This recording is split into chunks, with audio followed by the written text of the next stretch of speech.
My husband treated fatherhood like a science project. He was sterile, so he handpicked a physically superior donor and even agreed to the natural method to ensure success. He thought he was hacking evolution. But when our son was born with dark skin and eyes exactly like the donor's, the room went silent. Now, my husband is trapped. If he leaves, he destroys his reputation as a tolerant liberal. So he raises my lover's son, paying for a life that belongs to another man. Our loft in Lower Manhattan felt less like a home and more like a sterile laboratory designed for the preservation of rare specimens. The walls were a blinding, gallery white, untouched by anything as chaotic as a family photograph, and the furniture was low, angular, and punishingly minimalist. The air was scrubbed clean by an expensive filtration system that hummed in the background like a sleeping insect, removing the grit of the city before it could touch us. Mark sat at the glass dining table, his face illuminated by the cold blue light of his tablet, scrolling through genetic maps with the detached focus of a scientist. He was the very prototype of the modern intellectual, a man whose body was merely a vessel for his formidable brain. He wore his cashmere sweater like armor, his wire-rimmed glasses sliding down a nose that had never been broken, his hands soft and uncalloused from a lifetime of typing and turning pages. We were the perfect couple, the kind you saw on the covers of lifestyle magazines celebrating urban success and progressive values. We were wealthy, aware, and deeply satisfied with our own enlightenment. The only variable missing from our carefully calculated equation was a child. The diagnosis had come 6 months ago, delivered with the dry finality of a medical report. Mark's sperm were essentially dormant, too lazy to fulfill their biological imperative.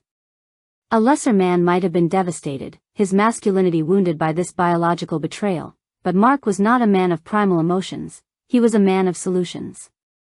He did not grieve. Instead, he treated his sterility as a fascinating logistical problem, a project that required better management and superior sourcing. He spent hours lecturing me on the obsolescence of biological fatherhood, framing our predicament as an opportunity rather than a loss. His theory was simple: since his own genetic contribution was compromised, we had an obligation to upgrade. We needed a donor who possessed the ideal phenotype, someone whose physical attributes would compensate for Mark's own lack of athletic prowess, creating a child who would be a perfect synthesis of Mark's intellect and a stranger's strength. He wanted to engineer a Superman. We spent weeks sifting through hundreds of profiles, analyzing medical histories and IQ scores with the scrutiny of investors looking at stock portfolios, until we finally found Marcus. Marcus was a statistical marvel, a former professional football player with a clean bill of health and an intelligence quotient that surprised even my husband. Mark was ecstatic about the numbers, treating the man's bio like the specifications sheet for a high-performance vehicle. He arranged a meeting at our apartment, ostensibly to gauge compatibility, but really to inspect the merchandise. I remember the chime of the doorbell that evening, a sharp, digital sound that seemed to slice through the quiet hum of the air purifier, signaling the arrival of something that would disrupt our sterile peace. When the door opened, the carefully curated space of our living room suddenly felt impossibly small. Marcus stepped inside, bringing with him the scent of rain and ozone from the storm raging outside. He was colossal, a towering figure whose shoulders seemed wide enough to brush against the doorframe. His skin was the color of deep, rich chocolate, glistening slightly from the humidity, and he moved with a terrifying, silent grace that made our expensive Italian furniture look fragile and toy-like. He filled the room with a raw, physical presence that sucked the oxygen right out of the air. Mark stood up to greet him, a smile of polite, academic interest plastered on his face. He extended his hand, and I watched, mesmerized, as Marcus engulfed it in his own. The contrast was visceral and shocking. Mark's hand was pale, thin, and delicate, the bones visible beneath the skin, while Marcus's palm was a massive, calloused slab of power. It looked like a sledgehammer resting against a porcelain teacup. Mark began to chatter about genetic markers and heritage, completely oblivious to the energy shifting in the room. I stood by the kitchen island, gripping the marble edge until my knuckles turned white. I stared at the thick, pulsing vein on the side of Marcus's neck, watching the lifeblood pump through him with a vitality that my husband simply did not possess. In that handshake, the intellectual fortress we had built around our marriage began to crack. I felt a sudden, primal shiver of fear mixed with something darker, a realization that our civilized, verbal world was nothing but a thin veneer over a reality that was ancient, physical, and dangerously real. The suggestion of the natural method did not arrive in our conversation like a thunderclap, but rather settled into the room like a heavy, humid fog that refused to dissipate. It began as a floating, unspoken concept, born from the growing pile of failed clinical brochures and the sterile, disheartening statistics of artificial insemination success rates. The clinics we had visited felt less like places of creation and more like cold, stainless steel factories, where life was treated as a biological product to be manufactured rather than a miracle to be conceived. I found myself recoiling from the idea of stirrups, cold speculums, and the detached, masked faces of doctors who saw me only as a vessel for a procedure. Mark, in his relentless pursuit of optimization, was growing frustrated with the medical bureaucracy, complaining that the timeline for clinical intervention was inefficient and fraught with unnecessary variables. It was I who finally gave voice to the thought that had been hanging in the air between us, though I carefully wrapped the suggestion in the protective camouflage of pragmatism. I argued that if we were seeking the ultimate genetic potential, we should not rely on a frozen sample that might have been degraded by storage or handling. I posited that fresh biological material, delivered directly, would statistically increase our chances of conception. To a man like Mark, whose entire worldview was constructed on the foundation of logic and results, my argument was seductive in its rationality. I watched the wheels turn behind his wire-rimmed glasses as he processed the proposal, stripping it of its sexual taboo and reducing it to a matter of delivery mechanisms. He did not show jealousy. To show jealousy would be to admit an insecurity that his evolved intellect supposedly did not possess.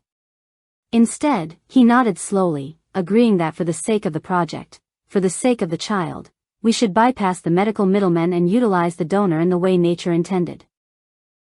The preparation for this encounter was handled with the same bloodless efficiency as a real estate transaction. Mark spent 2 days drafting a supplementary legal agreement, a document so dense with clauses and indemnities that it seemed to suck the humanity out of the act we were planning. He contacted Marcus through the agency, presenting the natural option as a premium tier of the service, offering a significant financial bonus for the direct donation.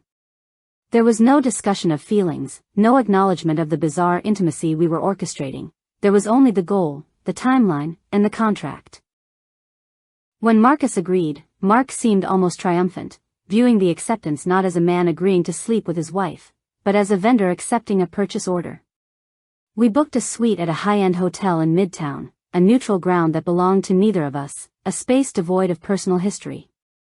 On the day of the meeting, Mark drove me to the entrance, kissed me on the cheek with a dry, distracted affection, and told me he would be waiting at home with a new book he had been meaning to read. He treated the evening as if I were going to a late business dinner or a spa appointment, his detachment serving as a shield against the reality of what was about to happen. I walked through the hotel lobby, my heels clicking on the polished marble, feeling a strange, vibrating tension in my chest that was a mixture of terror and a dark, thrilling anticipation. The elevator ride to the 20th floor felt like an ascent into a different atmosphere, the air growing thinner and more charged with every passing number. When I entered the suite, I found it to be exactly what I expected, beige, luxurious, and utterly soulless. I poured myself a glass of water from the crystal pitcher on the sideboard, my hands trembling so violently that the ice chimed against the glass. Marcus arrived precisely at the agreed time, his knock on the door firm and authoritative. When I opened it, the sheer scale of him once again took my breath away. He was dressed in a dark suit that strained against the width of his shoulders, his presence instantly shrinking the spacious suite into a claustrophobic box. He did not smile, he did not offer pleasantries. He looked at me with a calm, assessing gaze that made me feel as though he could see the frantic beating of my heart beneath my silk blouse.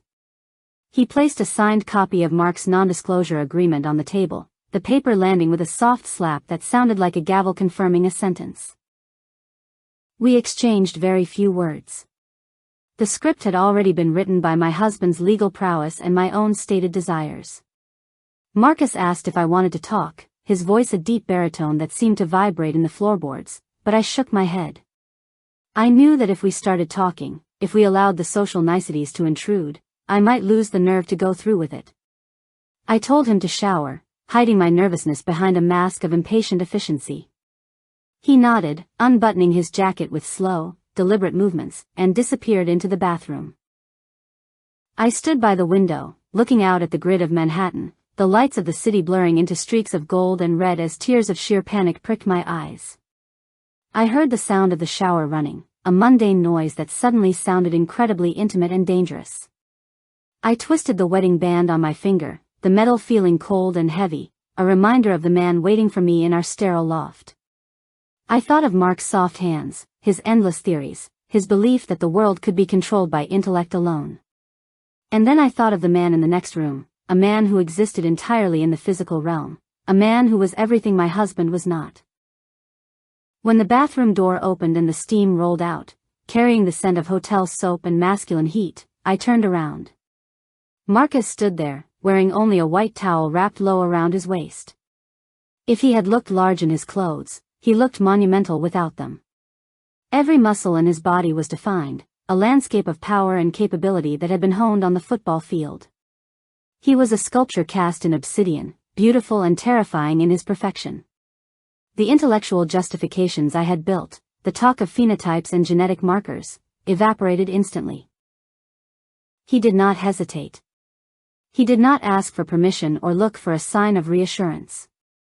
He crossed the room with that silent, predatory grace I had noticed before, closing the distance between us in 3 long strides. He stopped inches from me, the heat radiating from his skin enveloping me like a wave. I looked up at him, forced to crane my neck, and saw that his eyes were devoid of the clinical detachment that defined my marriage. There was a fire there, a focus that pinned me to the spot. When he reached out to touch me, the contact was a shock to my system. His hand was heavy, rough-textured, and immensely strong. He did not fumble with buttons or ask if I was ready. He simply began to undress me with an efficiency that bordered on arrogance.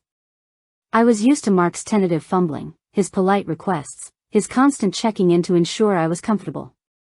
Marcus did not care about my comfort in that moment, he cared about the act. He stripped the clothes from my body as if peeling the skin from a fruit, exposing me to the cool air of the room and his burning gaze. I felt a sudden, overwhelming urge to cover myself, to hide the imperfections of my body from this specimen of physical perfection, but his hands held me fast. He lifted me up, effortlessly, as if I weighed nothing more than a child, and carried me to the bed. The sensation of being handled with such casual strength was disorienting. I had spent my adult life cultivating an image of independence, of intellectual equality, yet here I was, being manhandled by a stranger I had hired, and my body was betraying me with a treacherous, melting surrender. He laid me down on the crisp white sheets, his body looming over me like a storm cloud blocking out the sun. When he came down to me, the contrast between us was absolute. His skin against my pale flesh looked like ink spilled on parchment. The sheer weight of him was crushing, a physical reality that made it impossible to think, impossible to rationalize. There was no room for Mark's theories here. There was only the friction of skin, the smell of musk, and the terrifying proximity of a man who was fundamentally, biologically superior to the one I had married. This was not a medical procedure. It was a collision of elements. He moved with a rhythm that was ancient and undeniable, a driving force that shattered the fragile construct of my civilized self. I tried to hold on to my detachment, to view this as a necessary step for the baby, but he would not let me. He demanded a response, not with words, but with the sheer intensity of his presence. He drove into me with a power that I had never experienced, a relentless, piston-like force that seemed to be trying to rearrange my very DNA. I found myself making sounds I did not recognize, guttural cries that were torn from my throat against my will. I was not the cool, collected liberal wife anymore. I was a creature of instinct, responding to a call I had suppressed for a decade. The pleasure was there, sharp and blinding, but it was mixed with a profound sense of loss. With every thrust, I felt the walls of my carefully constructed life crumbling. I realized that I had been starving, living on a diet of words and ideas when what I truly craved was this raw, unapologetic vitality. Marcus did not kiss me. He did not whisper sweet nothings. He watched my face as he took me, his eyes locking onto mine, forcing me to acknowledge what was happening. He saw the shock in my eyes, the fear, and the undeniable pleasure, and he did not look away. He was stripping me bare, not just physically, but psychologically.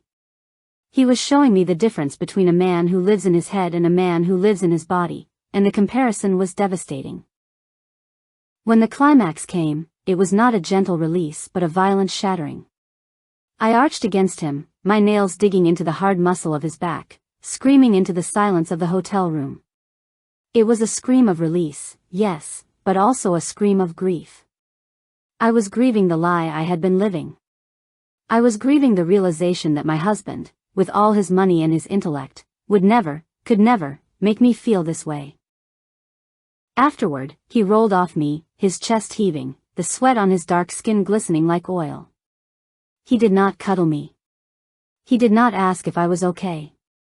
He simply lay there, staring at the ceiling, reclaiming his own space. I lay beside him, feeling hollowed out, my body humming with the aftershocks of his possession. The silence in the room was heavy, filled with the wreckage of my previous worldview. I tried to summon the image of Mark waiting for me at home, sitting under the halogen light with his book, but the image was faint, like a photograph left in the sun. The reality of the man beside me was too bright, too loud. I looked at Marcus's profile, the strong jawline, the relaxed power of his limbs, and felt a terrifying pull. This was not a transaction. This was not a donor. This was a revelation. I realized then, lying in the tangled sheets of a hotel bed, that the contract Mark had drawn up was worthless. You cannot legislate desire. You cannot sign away the impact of a force of nature. I had thought I was using Marcus as a tool, a biological syringe to fix a problem.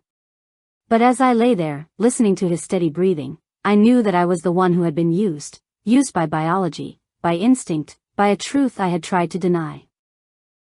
I felt a tear slide down my cheek, hot and stinging. I wasn't crying because I felt guilty. I was crying because I felt alive, truly alive, for the first time in years, and the source of that life was not the man I had promised to love and cherish. It was the stranger in the towel, the man who had just broken me open and filled the void with a terrifying ease. And as I lay there, waiting for my heartbeat to slow, I knew with a sickening certainty that once was not going to be enough. The hunger had been awakened, and it would not be silenced by a single meal. I returned to the loft that night feeling like a traveler who had just stepped off a spacecraft onto an alien planet, only to realize that the alien world was actually my own home. The transition from the humid, musk-filled air of the hotel room to the hermetically sealed, climate-controlled atmosphere of our apartment was jarring enough to induce physical vertigo. I stood in the entryway, the door clicking shut behind me with a sound of expensive finality, and breathed in the scent of nothingness, no sweat, no friction, only the faint, ozone tang of the air purifier humming its eternal vigil in the corner. Mark was exactly where I had left him, seated at the glass table under the halo of the pendant light, his posture curved into the shape of a question mark over his reading material. He looked up as I entered, his expression one of mild, clinical curiosity, the way a researcher might look up when a lab rat completes a maze. He did not rush to embrace me, he did not search my face for signs of trauma or ecstasy. He simply adjusted his glasses and asked how the procedure had gone, his voice flat and stripped of any emotional inflection, as if I had just returned from a routine dental cleaning. I looked at him, really looked at him, and for the first time, I saw not the brilliant partner I had married, but a creature of paper and dry dust. I lied to him with a smoothness that frightened me, telling him that it had been quick, slightly awkward, and entirely transactional. I fed him the narrative he wanted to hear, preserving the illusion of his control, while my body was still humming, vibrating like a struck tuning fork from the aftershocks of Marcus's possession. I could still feel the phantom weight of his hands on my hips, a ghost sensation that made Mark's sterile questions seem grotesque. The lie was a necessary partition, a wall I erected to protect the new, vibrant reality I was carrying inside me from the antiseptic glare of my husband's intellect. I went to the bathroom and scrubbed my skin until it was red, not to wash Marcus away, but to hide the scent of him that I was convinced must be radiating from my pores like a beacon. I stared at myself in the mirror, my pupils dilated, my lips slightly swollen, and saw a stranger staring back, a woman who had tasted red meat after a lifetime of veganism and knew she could never go back to the salad bar. From that night on, a fever took hold of me, an obsession that rewired the neural pathways of my brain and the rhythms of my blood. The memory of the hotel room played on a loop behind my eyes, overlaying the mundane reality of my daily life with flashes of skin and muscle. I found myself zoning out during conversations, my pulse quickening as I replayed the way Marcus had looked at me, the way he had taken me without asking. I needed more. One encounter was not enough to satisfy the hunger that had been awakened, it had only served to sharpen the appetite. I began to construct a logical framework to justify my addiction, using the very language of science and probability that Mark worshipped. I sat him down a few days later, presenting a carefully researched argument about conception rates and ovulation windows. I told him that relying on a single deposit was statistically imprudent, that to guarantee a successful implantation of such high-value genetic material, we needed a sustained course of exposure. I used words like motility and viability, weaponizing his own obsession with the project to serve my carnal needs. Mark, ever the pragmatist, nodded along with my presentation, seemingly relieved that I was taking the project so seriously. He viewed my eagerness not as lust, but as a commendable commitment to the efficiency of our joint venture. He agreed to the course without hesitation, signing off on the additional expenses and logistical arrangements as if approving a budget increase for a renovation. He trusted the data, and he trusted me, his intellectual equal, never suspecting that his logic was being used to dismantle his marriage. The meetings became a regular fixture of my week, a ritual that I organized my entire existence around. We abandoned the neutrality of the hotel. The pretense of a neutral ground felt unnecessary and expensive. Instead, I began to go to Marcus. He lived in a converted industrial space in Brooklyn, a neighborhood that Mark would have turned his nose up at, but which felt to me like the center of the earth. His apartment was a sensory overload, a stark contrast to the white void of my own home. It smelled of rich, dark roast coffee, old leather, and a specific, masculine woodsy scent that I later learned was the oil he used on his skin. The furniture was large and sturdy, built to accommodate his massive frame, covered in fabrics that had texture and warmth. There were no abstract paintings on the walls, only black and white photographs of jazz musicians and landscapes that looked like they had been carved from shadow. Entering his space felt like entering a den, a place of hibernation and power where the air was thick and heavy. I explored his body with the dedication of a cartographer mapping a new, wild continent. I memorized the topography of his scars, the ridges of his spine, the dense, heavy muscle of his thighs.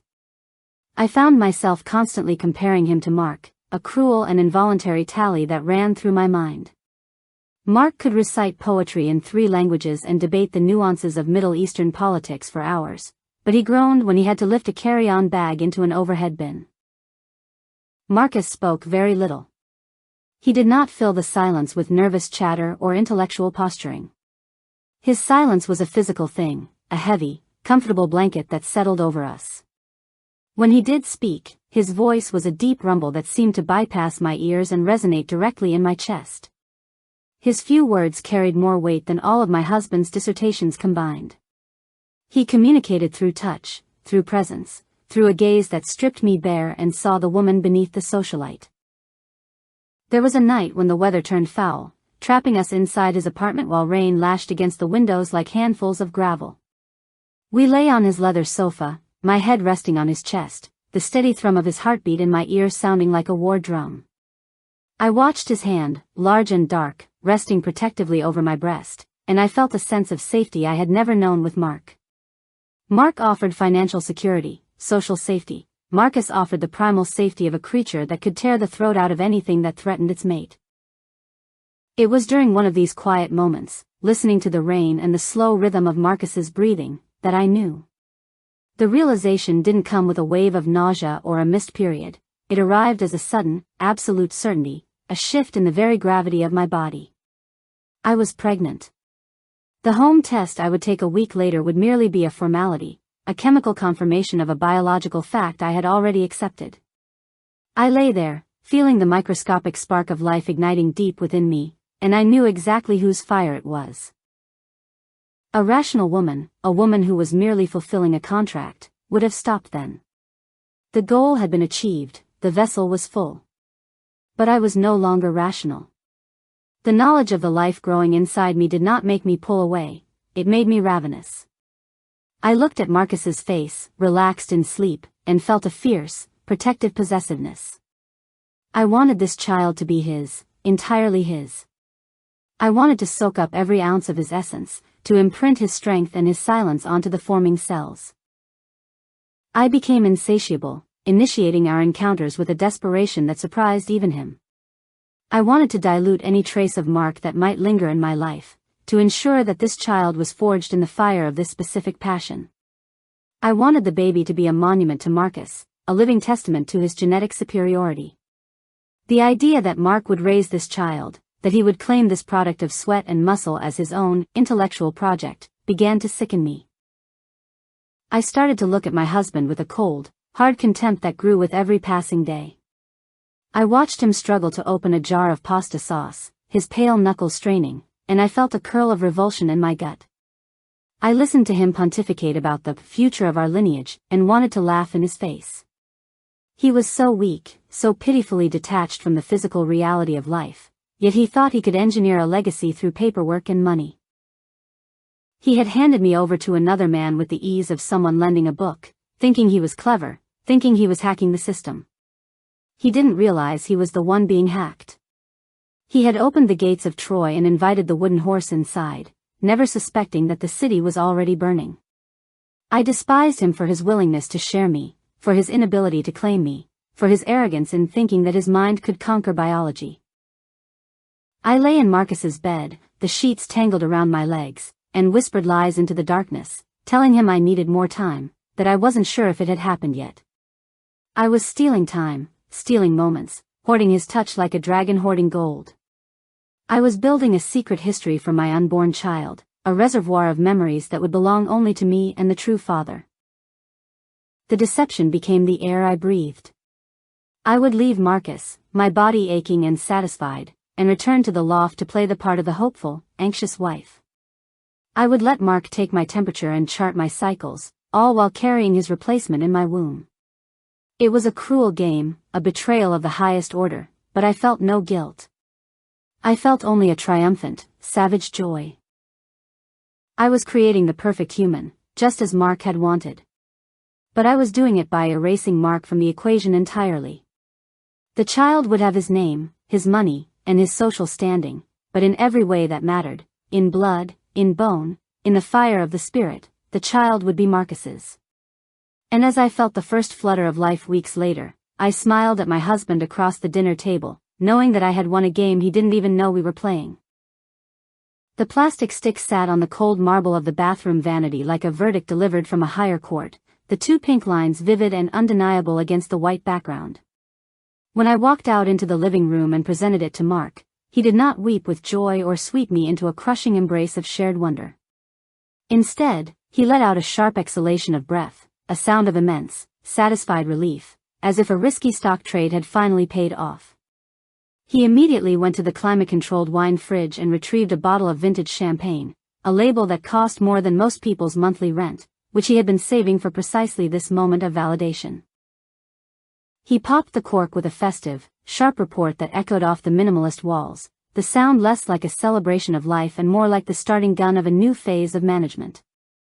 He poured the golden liquid into two crystal flutes, the bubbles rising in perfect, disciplined columns, and handed one to me, forgetting in his excitement that I could no longer partake.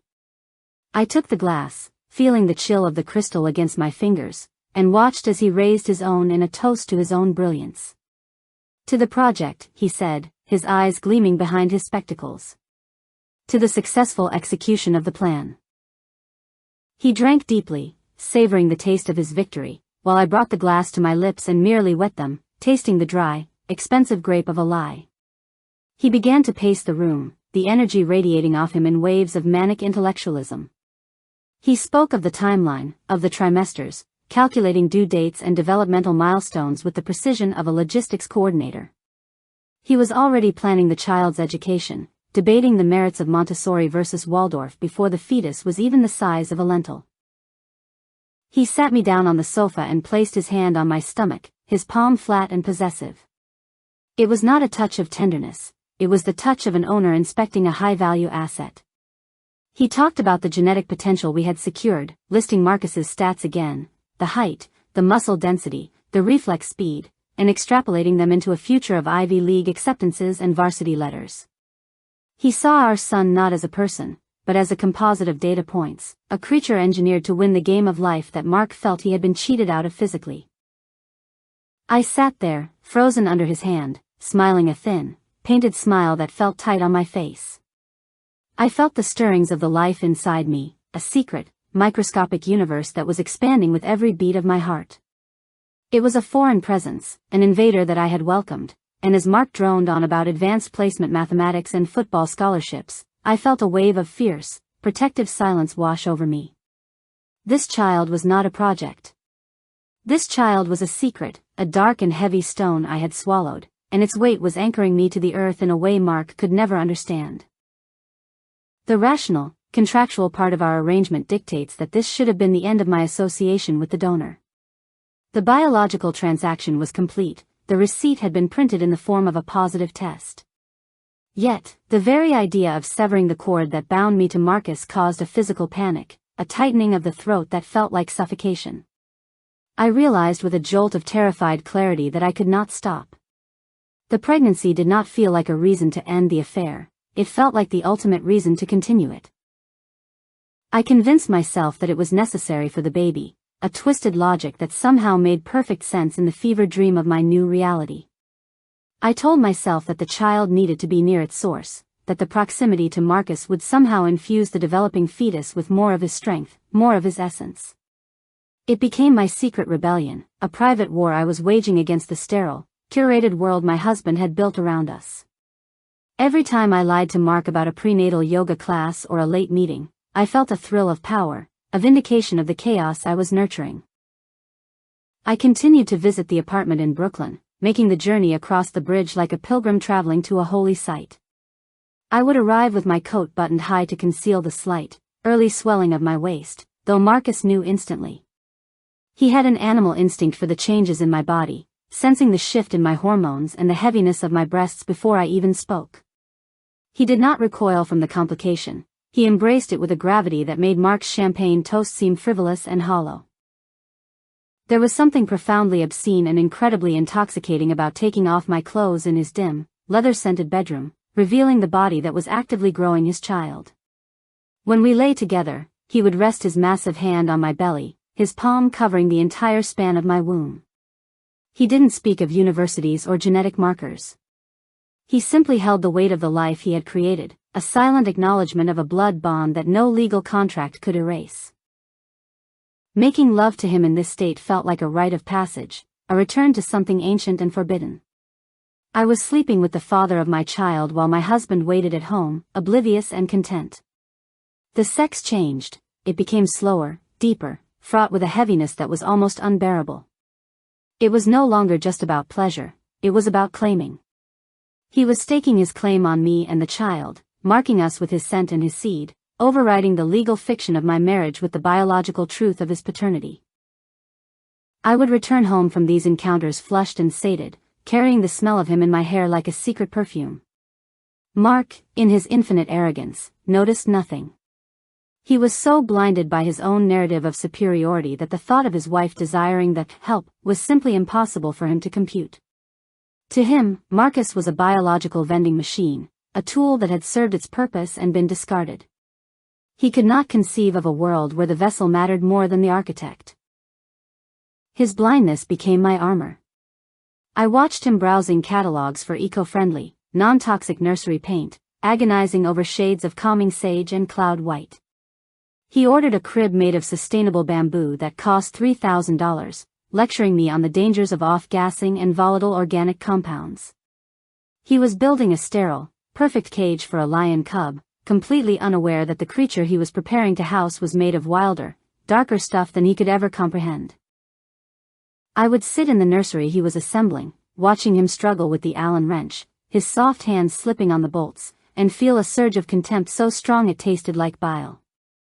He looked so small, so ineffectual, surrounded by his expensive, safe objects. He believed he was the father because he had paid the invoice. He believed he was the head of the household because his name was on the deed. He was a paper tiger, ruling over a kingdom of dust. The contrast between the two men became the central axis of my existence. Mark was the safe harbor, the provider of comfort and status, the man who ensured that the world saw us as the golden couple.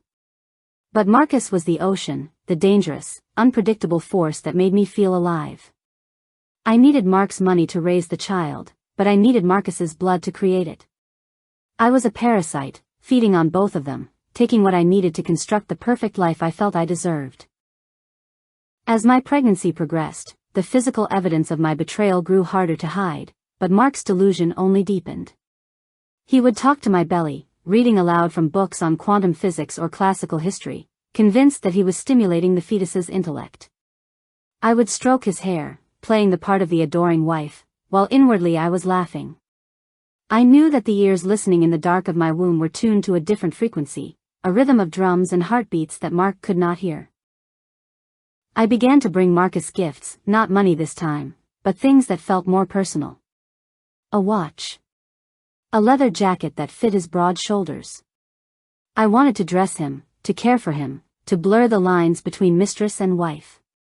I wanted to play house with him in the few hours we stole each week. I would cook for him in his small kitchen, simple meals that tasted better than the expensive takeout Mark ordered every night. In those moments, chopping vegetables while Marcus smoked on the fire escape, I felt a domestic peace that was entirely absent from my real life. The danger of discovery added a sharp, metallic edge to every interaction.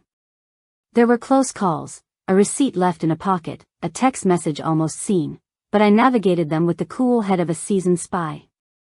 I realized that I had a talent for deceit, a capacity for compartmentalization that I had never suspected. I could switch from the role of the pregnant socialite to the voracious lover in the span of a taxi ride, shedding my morality as easily as I shed my coat. One afternoon, while lying in Marcus's arms, I felt the baby kick for the first time. It was a strong, decisive movement, a flutter that quickly turned into a thud against my ribs. I gasped, grabbing Marcus's hand and pressing it to the spot. He felt it, his eyes widening in the gloom of the room. A slow smile spread across his face, a smile of pure, unadulterated pride. "He's strong," Marcus whispered, his voice rumbling against my chest. "He's a fighter." I looked at him, tears pricking my eyes, and realized that in that moment, I loved him. It wasn't the safe, negotiated love I had for Mark.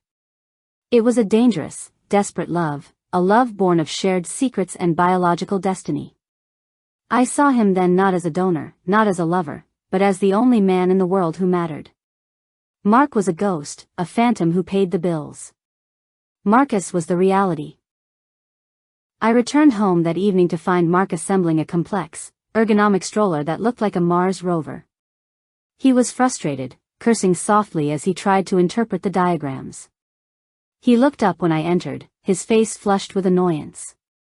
"This engineering is a disaster," he complained. "It makes no sense."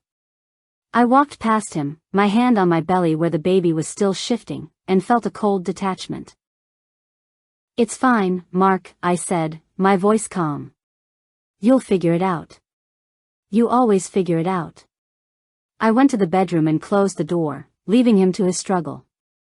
I lay down on the bed, closing my eyes, and summoned the image of Marcus's face, the feel of his hand on my skin.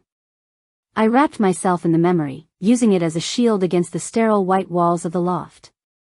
I was no longer just a woman having an affair. I was a woman protecting a legacy, guarding the bloodline of a king in the house of a steward. The deception was total, and it was absolute. I had managed to separate my heart from my life, my body from my marriage. I was carrying a time bomb in my womb, a child who would grow up to be a living testament to my infidelity, and yet I felt no fear. I felt only a sense of supreme, terrifying purpose. The child would be born, and he would be perfect, and he would be Marcus's. And Mark, with all his charts and his theories and his money, would never truly own a single cell of him. The labor began not with a cinematic gush of water or a sudden, sharp cry, but with a low, rolling pressure that coincided with the arrival of a violent nor'easter battering the glass canyons of Manhattan. The storm had turned the city into a gray, thrashing seascape, the rain lashing against the floor-to-ceiling windows of our loft with a fury that seemed to mock the climate-controlled serenity of our lives. I woke to the sound of thunder cracking directly overhead, a sound that vibrated in my teeth, and realized that the tightening in my lower back was no longer an ache, but a rhythmic, demanding seizing of the muscles that signaled the end of the waiting game. Mark was awake instantly, snapping into a mode of frantic, high-stakes project management the moment I whispered his name. He did not panic in the way a normal husband might. Instead, he became a whirlwind of checklist execution, his movements jerky and precise as he gathered the pre-packed bags. He checked his watch, then his phone, then the tablet where he had logged every contraction I had simulated over the past weeks, treating the onset of my labor as a logistical hurdle to be cleared with maximum efficiency. He called the car service he had on retainer, his voice sharp and authoritative, demanding a vehicle capable of navigating the flooded streets. The ride to the hospital was a surreal, aquatic nightmare, the luxury SUV cutting through sheets of water that turned the streets into rivers of oil and trash. I sat in the back, gripping the leather armrest until my nails threatened to tear the hide, focusing entirely on breathing through the pain that was beginning to tear me apart from the inside. Mark sat beside me, pale and terrified, but masking his fear with a stream of constant, unsolicited advice.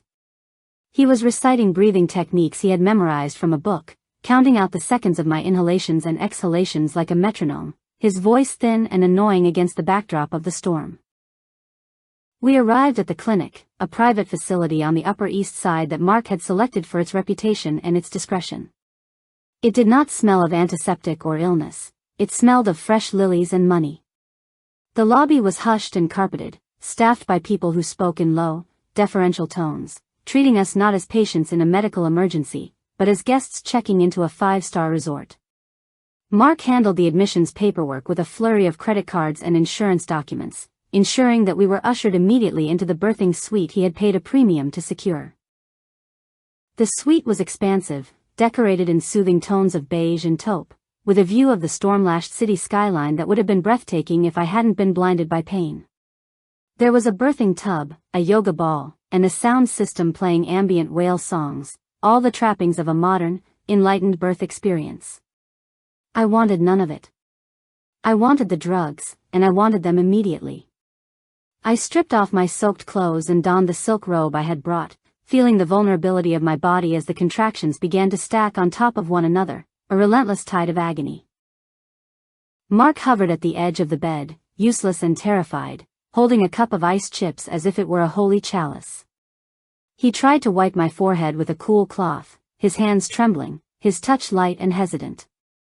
I flinched away from him, the sensation of his soft skin against mine suddenly unbearable. In the grip of this primal, animalistic experience, his intellectualism felt like an insult.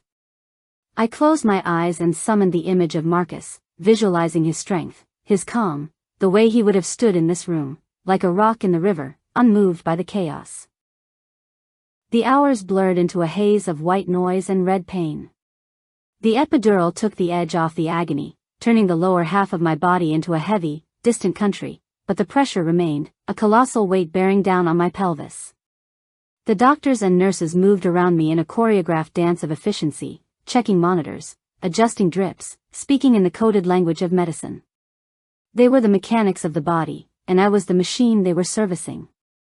Mark stood by my head, looking pale and nauseous, offering hollow encouragements that I tuned out. "You're doing great, honey," he whispered, his voice shaking. "Just breathe. Visualize the opening. Visualize the passage." I wanted to scream at him to shut up, to tell him that visualization was a luxury for people who weren't being ripped open, but I didn't have the breath. I focused on the ceiling tiles, counting the little dots, trying to anchor myself to reality. I thought about the child fighting its way out of me, the secret I had carried for 9 months, and a wave of fierce, protective terror washed over me. What would he look like? What would they see? The transition came suddenly, a shift in the energy of the room that was palpable. The doctor, a woman with eyes like steel and hands like velvet, moved to the foot of the bed and announced that it was time. The room grew quiet, the ambient music turned down, the lights dimmed to a focus on the business end of the bed. Mark took his position, grabbing my hand with a grip that was surprisingly strong, born of his own desperation to be part of the event. "Push," the doctor commanded, her voice cutting through the fog. I pushed. I pushed with everything I had, channeling all the rage, the guilt, and the love I had suppressed into a single, physical effort. I pushed against the pain, against the fear, against the lie I was living. I felt the baby move, a sensation of immense, sliding pressure, and then the burning ring of fire that signaled the crowning. "Almost there," the doctor said, her voice tight with concentration. "One more. Give me everything." I screamed then, a raw, guttural sound that had no place in this polite, expensive room. It was the sound of a woman being unmade and remade. I felt the final, tearing release, and then the sudden, slippery exit of life from my body. The pressure vanished, replaced by a hollow, aching emptiness and the sound of wet movement at the end of the bed. I collapsed back against the pillows, gasping for air, my heart hammering a frantic rhythm against my ribs, waiting for the cry. For a second, there was silence. A heavy, thick silence that seemed to suck the air out of the room. It wasn't the silence of tragedy, the monitors were beeping a steady, healthy rhythm, but the silence of shock. I pulled myself up on my elbows, straining to see past the mound of my own knees. The nurses were moving quickly, wiping the baby down, but their movements had a stilted, hesitant quality. They exchanged glances, quick, darting looks over their masks that spoke volumes. Then the cry came, a lusty, furious wail that announced the arrival of a new soul into the world. It was a strong sound, a demanding sound, the voice of a fighter. "It's a boy," the doctor said, her voice professional and calm, though I detected a slight tremor in it. She lifted the baby up, and for the first time, the reality of what I had done was exposed to the harsh, clinical light of the delivery room. Mark stepped forward, the surgical scissors in his hand to cut the cord, a ritual he had insisted on performing. He froze. The scissors hovered in the air, his hand arrested mid-motion as if he had been struck by lightning. He stared at the infant wriggling in the doctor's grip, and the color drained from his face so completely that I thought he might faint. The baby was not merely swarthy or olive-skinned, as we might have explained away with some distant Mediterranean ancestor. My son was undeniably, beautifully black. His skin, even covered in the vernix and fluids of birth, was a rich, deep copper that would only darken with time. His hair, wet and matted against his skull, was a thick cap of tight, dark curls. His features, the broad nose, the set of the jaw, were not the soft, indecisive features of a newborn, they were a stamp, a signature. He looked like a miniature version of Marcus, a genetic photocopy that had bypassed my DNA entirely to assert the dominance of his father. The silence in the room stretched, becoming a physical entity. The nurses had stopped moving, their eyes fixed on Mark, waiting for the explosion. They knew. Everyone in that room knew. You didn't need a degree in genetics to see that the pale, blonde man standing with the scissors had played no part in the creation of this child. The natural method I had sold to Mark as a pragmatic choice had manifested in the most literal, undeniable way possible. I held my breath, my heart stopping in my chest. This was the moment. This was where the lie would shatter. Mark could scream. He could throw the scissors. He could demand a paternity test right there, in front of the staff. He could storm out and leave me in the wreckage of my own making. I watched his face, seeing the tumblers of his mind clicking into place, processing the data that was screaming at him from the crying child. I saw the realization hit him. He knew. In that split second, looking at the baby who was so clearly the product of the man he had met in our living room, the man whose hand had swallowed his, Mark understood everything. He understood the course of treatments. He understood my late nights. He understood the enthusiasm I had shown for the project. The humiliation must have been a physical blow, a gut punch that winded him. But then, I saw something else override the shock. I saw fear. Not fear of me, or the baby, but fear of the room. Fear of the judgment in the eyes of the nurses and the doctor. Mark was a man who lived his life according to a strict code of progressive liberalism. He had built his identity on tolerance, on being an ally, on being awake. To reject this child, to recoil in horror at the sight of a black baby, would be to betray the very core of the persona he had cultivated for decades. If he reacted with anger, if he questioned the paternity now, he would look like a racist. He would look like a man who treated a black donor as a utility but rejected the black child as a reality. The optics would be disastrous.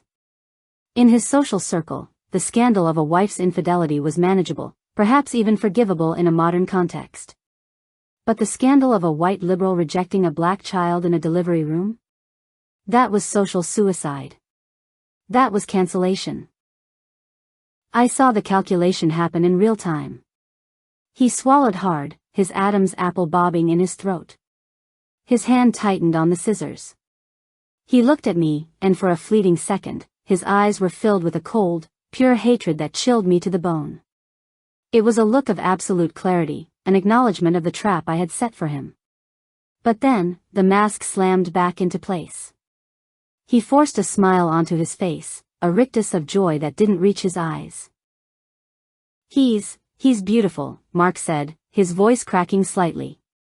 He's perfect. He stepped forward and cut the cord with a single, decisive snip, severing the child from me and binding him to the lie forever. The tension in the room broke like a fever. The nurses exhaled, their movements returning to normal, smiling now, cooing at the brave father who was so clearly overcome with emotion. They placed the baby on my chest, skin to skin. He was heavy, hot, and slick, a solid weight that felt like the only real thing in the world. I looked down at him, at the dark lashes resting against his cheeks, at the strong, tiny hands that were already grasping at the air. He smelled of iron and the sea.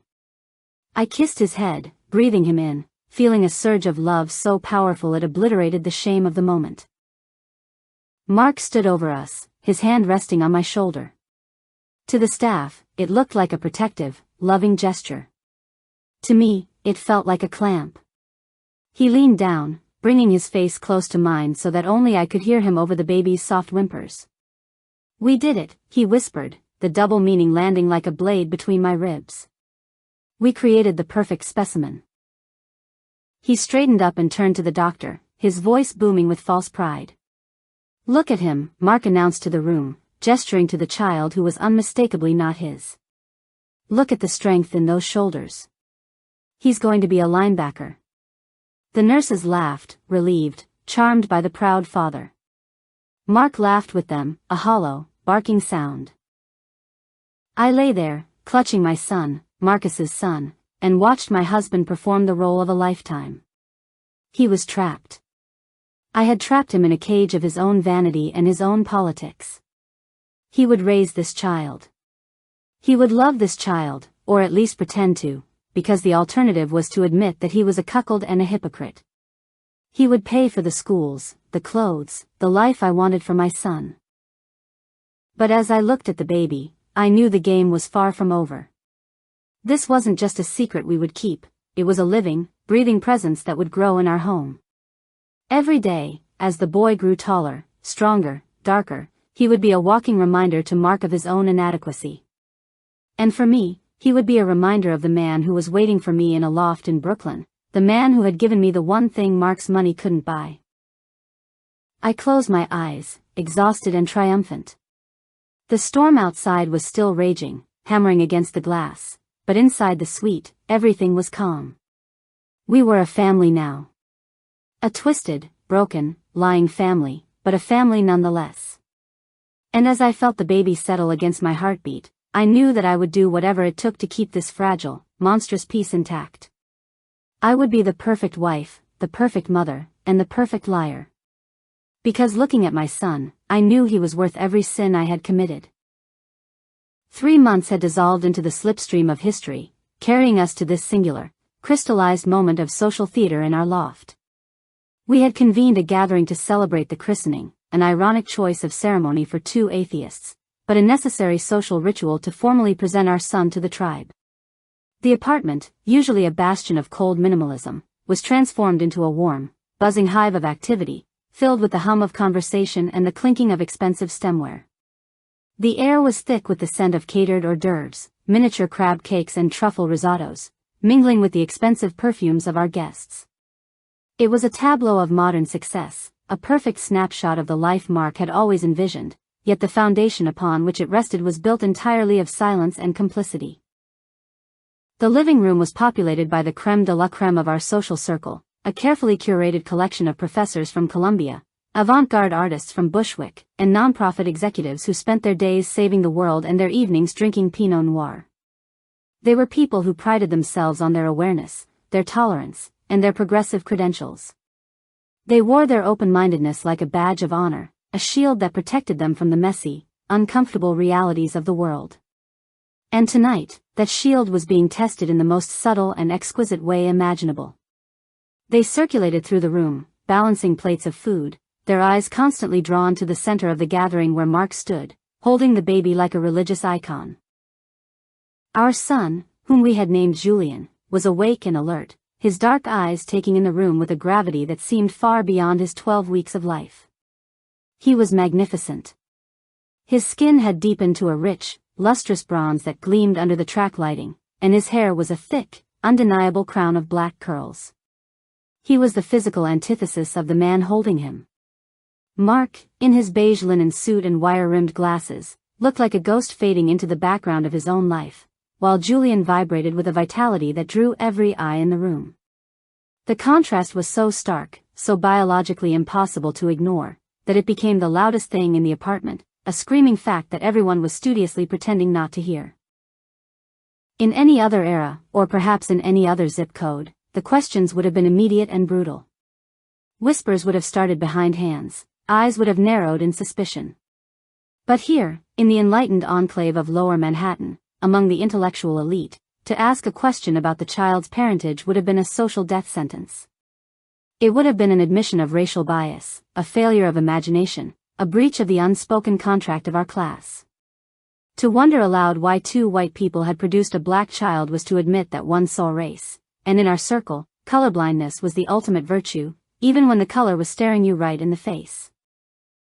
So, they compensated. They overcompensated.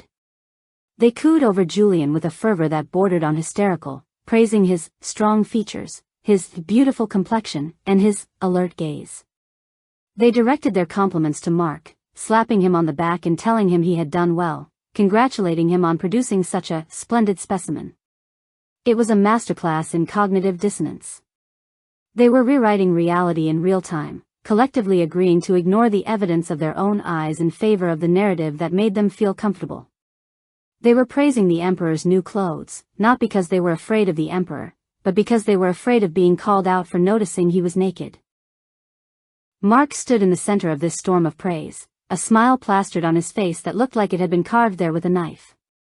It was a rictus of agony, a thin stretching of the lips that barely concealed the terror in his eyes. He was trapped, caught in a snare of his own making, woven from the threads of his high-minded theories and his desperate need for social validation. He accepted the congratulations with a nod, a murmur of thanks, playing the role of the proud father because the alternative was unthinkable. If he were to reject the child now, if he were to hand Julian back to me and scream the truth, he would destroy himself. He would be branded a racist, a man who had utilized a black body for genetic material but refused to raise the resulting child. He would be ostracized from the very liberal circles that defined his identity. His colleagues at the university would shun him, the board members of his nonprofits would ask for his resignation. In this world, the appearance of virtue was far more important than the biological truth. He was a hostage to his own wokeness, forced to nurture the living proof of his wife's infidelity because his ideology left him no exit ramp. He held Julian close to his chest, his knuckles white against the baby's dark onesie, performing a love he did not feel for an audience that demanded it. I watched him from my vantage point by the floor-to-ceiling window, a glass of Sancerre cool in my hand, observing the scene with the detached fascination of a playwright watching her script come to life. I saw the way Mark flinched slightly every time someone mentioned how big Julian was getting, a reminder of the genetic gap between them. I saw the way his eyes darted around the room, searching for a crack in the facade, a hint of mockery, but finding only aggressive acceptance. They were validating his cuckoldry, celebrating his erasure, and he had to thank them for it. It was the most exquisite torture I could have devised, far more effective than any shouting match or legal battle. My own role in this drama was equally complex, yet infinitely more satisfying. To the guests, I was the glowing, modern mother, a woman who had navigated the difficulties of fertility with grace and emerged victorious. They admired my figure, which had snapped back with suspicious speed, thanks to the genetics I hadn't shared with them, and praised my calm demeanor. They didn't know that my calm was born not of maternal peace, but of the deep, satiated satisfaction of a woman who has secured everything she ever wanted. I had the child, the financial security, the social status, and the secret that kept my blood warm. The irony of the situation was not lost on me. Mark had wanted to create a Superman, a being of superior genetic stock to compensate for his own perceived deficiencies. He had succeeded beyond his wildest dreams. Julian was already displaying a physical robustness that Mark had never possessed. He held his head up earlier than the book said he should, his grip was strong enough to bruise. He was exactly what Mark had ordered, delivered in a package Mark couldn't return. The intellectual had tried to hack evolution, and evolution had hacked him back, installing a replacement in his own nursery. I took a sip of wine, the crisp acidity cutting through the richness of the food, and let my gaze drift over the city skyline. The rain had stopped, leaving the air washed clean and the lights of the skyscrapers burning with a renewed brilliance. Down on the street, life was messy and chaotic, but up here, in the climate-controlled tower, we had curated a perfect, impenetrable bubble. Or so Mark thought. He didn't realize that the bubble had already been pierced, that the outside world had already moved in, sat on his sofa, and was currently drinking his milk. A vibration against my thigh pulled me from my reverie. I reached into the deep pocket of my silk dress and withdrew my phone, shielding the screen from the prying eyes of a nearby poet who was pontificating about the death of the novel. The screen illuminated my face with a soft, blue glow, displaying a single notification. It was a message from a number I hadn't saved, a number I didn't need to save because it was burned into my memory like a brand. The preview showed a short, concise text, devoid of pleasantries or pretense. Waiting for you on Thursday. Same hotel. Room 412. The words hit me with a physical force, a jolt of adrenaline that started in my chest and radiated outward to my fingertips. It was Marcus. He hadn't disappeared. He hadn't faded away after the birth, content with his paycheck and his genetic legacy. He was still there, waiting in the wings, a dark, gravitational pull that I had no intention of resisting. The audacity of the message, sent while I was standing at my husband's side at our son's christening, made my breath catch in my throat. I looked across the room at Mark. He was currently listening to a colleague from the sociology department, nodding earnestly while Julian slept against his shoulder. He looked exhausted, his shoulders slumped under the weight of the suit and the lie. He looked like a man who was slowly being crushed by the atmosphere of his own life. I felt a flicker of something that might have been pity, but it was quickly extinguished by the overwhelming surge of triumph. He had tried to reduce fatherhood to a transaction, to a biological algorithm. He deserved the result. The phone vibrated again in my hand, a phantom heartbeat. I looked down at the screen, my thumb hovering over the keyboard. A moral woman, a woman who wanted to save her soul, would have deleted the message. She would have blocked the number, focused on her child, and tried to build a real life with the man who was raising him. But I had crossed the line of morality so long ago that I could no longer even see it in the rearview mirror. I didn't want to be moral. I wanted to be full. I typed the response with a steady hand, the letters forming a contract of their own. I'll be there. I hit send, watching the little progress bar whisk the message away into the ether, sealing my fate for another week. The thrill was electric, a sharp counterpoint to the dull, polite murmur of the party. I was living two lives, one in the light and one in the dark, and I had realized that I didn't have to choose. I could have the safety of the harbor and the danger of the storm. I could have the provider and the lover. I slipped the phone back into my pocket, feeling its weight against my hip like a secret weapon. I smoothed the silk of my dress, checked my reflection in the darkened window to ensure my mask was still in place, and turned back to the room. The conversation had lulled slightly, the guests looking toward us, expecting a speech, a toast, some acknowledgement of the occasion. Mark looked at me, his eyes pleading for help, for me to take the burden of performance off his shoulders for just a moment. I walked toward him, moving through the crowd with a confidence that parted them like the Red Sea. I reached his side and placed a hand on his arm, feeling the tension in his muscles, the rigidity of a man holding himself together by sheer force of will. I smiled up at him, a dazzling, affectionate smile that I knew would reassure the guests and twist the knife in his gut. I reached out and touched Julian's cheek, the baby stirring slightly at my touch, and then I turned to face our friends. If I could have everyone's attention for just a moment, I said, my voice clear and melodic, cutting through the ambient noise. The room fell silent instantly, faces turning toward us with expectant, benevolent smiles. They wanted a happy ending. They wanted to believe in the myth of the perfect family. I raised my wine glass, the crystal catching the light, and held it high. Mark shifted beside me, adjusting his grip on the baby, forced to stand there and accept the tribute. I just want to thank you all for coming, I began, letting my gaze sweep over the room, making eye contact with the people who were unwittingly enforcing my prison sentence on my husband. To celebrate not just Julian, but the incredible journey that brought him to us. I felt Mark stiffen beside me, but he couldn't move. He couldn't speak. It hasn't always been easy, I continued, injecting a note of vulnerability into my voice. But looking at this beautiful boy, and looking at Mark. I turned to him, locking eyes with him. I saw the hatred there, deep and cold, buried under layers of fear. I saw the knowledge that he was owned, that he was paying for a life that wasn't his, raising a son who wasn't his, while I continued to do exactly as I pleased.